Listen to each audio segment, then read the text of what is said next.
Welcome back. I'm Richard. This is the Rich Bits Podcast. Today we're going to follow the Quick Bits podcast format. You can find us on Spotify, iTunes, and other major podcasting platforms. As always, we're presented by 511 Media Group. You can also find us on YouTube. We are on the 511 Media Group channel. Type in the words 511 Media Group, 5, F-I-V-E, 11 Media Group. Click the icon.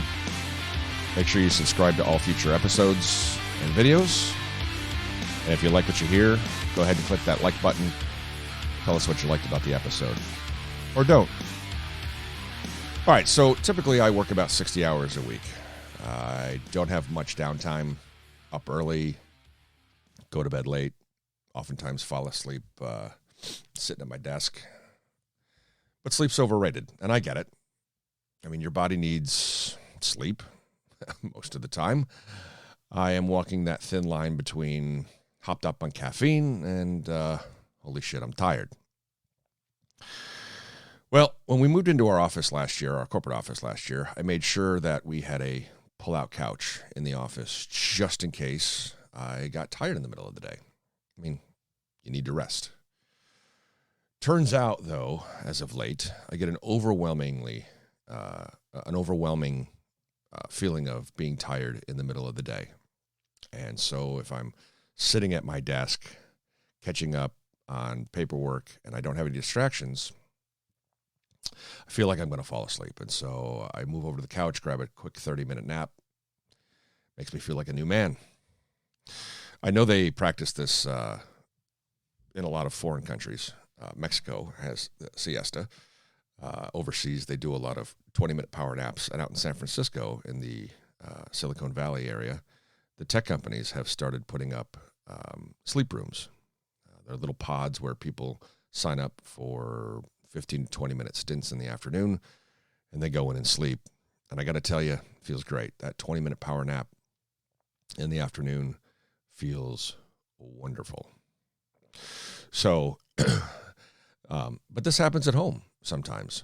And often on the weekends when my wife and I don't have much planned and I'm working on paperwork or organizing stuff at my desk, I tend to take a quick power nap in the afternoon. But this past Sunday, I'm opening my mail, sorting through some paperwork and half paying attention to whatever was on the TV, and I suddenly felt exhausted. And normally, I'll just stay in my chair, but the last 3 weeks, even though Sunday is a chance to sleep in and recharge the batteries, we're coming up on baseball season, and we've started practices in the morning.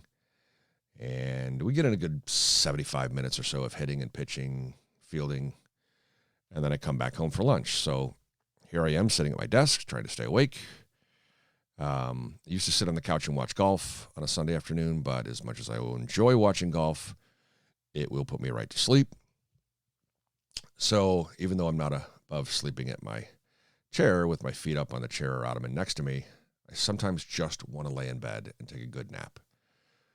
Now, this past Sunday, that was the case. I just couldn't sit in my chair. I needed to go get under the covers, pull the blankets up, and have a good 30 to 60-minute power nap.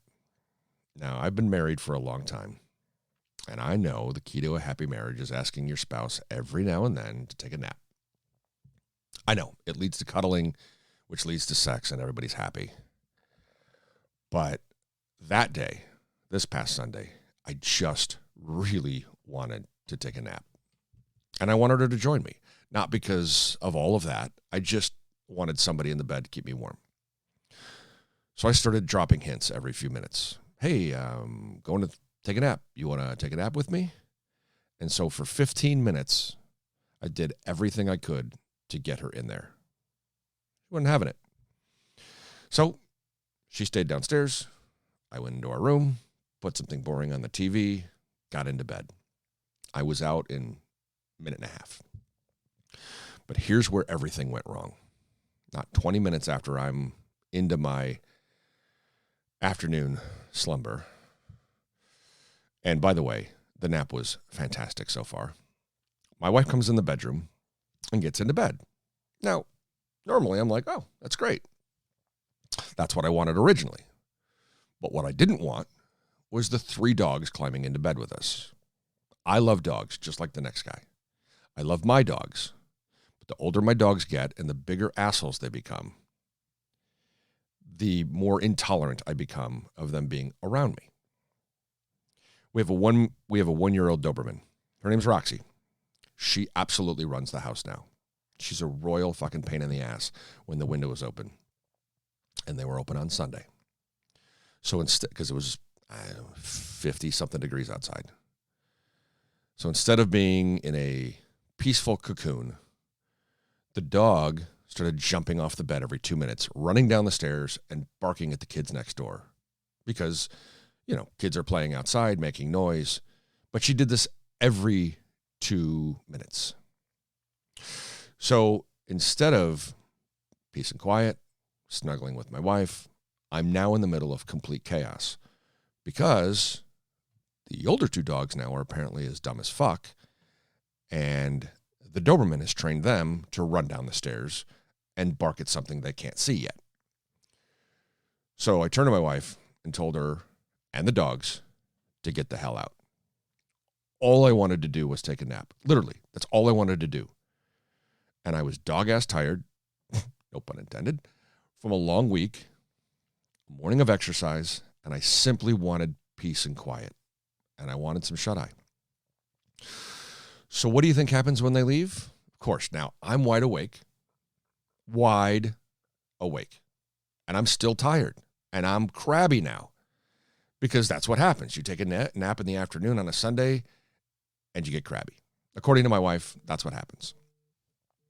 And now I'm listening to these little shits outside the window, screaming and yelling like they're in a bar, and they can't hear each other. Now, I used to like kids. No, I still do. But the older I get, the less tolerant of these kids that I become. They're unruly. They run around with little regard for anything around them. You know the type.